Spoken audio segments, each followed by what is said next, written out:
The Giant and the Tailor. A certain tailor, who was great at boasting but poor at doing, took it into his head to go abroad for a while and look about the world.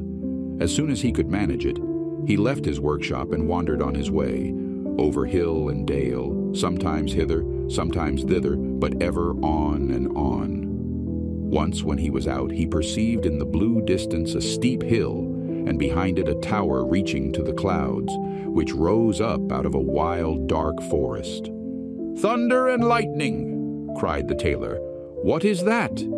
And as he was strongly goaded by curiosity, he went boldly towards it. But what made the tailor open his eyes and mouth when he came near it was to see that the tower had legs and leapt in one bound over the steep hill, and was now standing as an all-powerful giant before him. "What do you want here, you little fly's leg?" cried the giant with a voice as if it were thundering on every side. The tailor whimpered, "I want just to look about and see if I can earn a bit of bread for myself in this forest." "If that is what you are after," said the giant, "you may have a place with me." "If it must be, why not? What wages shall I receive?" "You shall earn what wages you shall have. Every year 365 days, and when it is leap year, one more into the bargain. Does that suit you?" "All right," replied the tailor, and thought in his own mind, "A man must cut his coat according to his cloth. I will try to get away as fast as I can."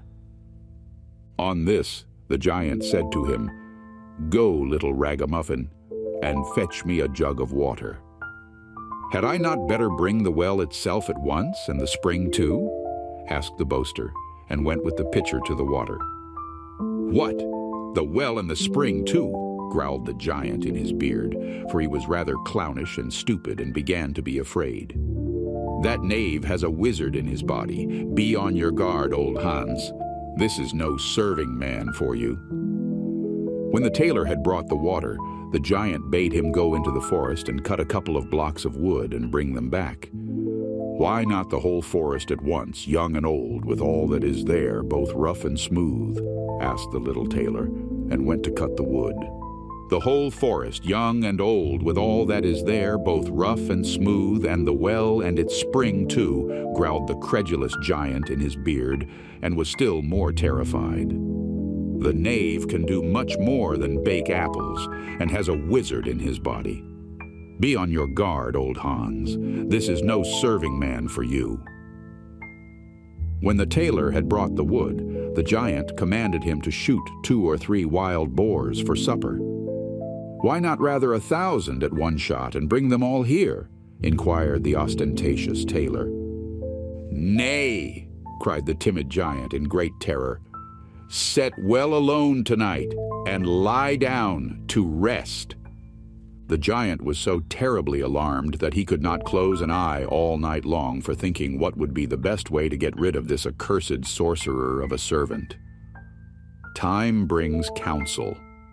Next morning the giant and the tailor went to a marsh round which stood a number of willow trees. Then said the giant, "Hark you, tailor, seat yourself on one of the willow branches. I long of all things to see if you are big enough to bend it down." All at once the tailor was sitting on it, holding his breath, and making himself so heavy that the bough bent down. When, however, he was compelled to draw breath, it hurried him, for unfortunately he had not put his goose in his pocket, so high into the air that he never was seen again, and this to the great delight of the giant. If the tailor has not fallen down again, he must still be hovering about in the air.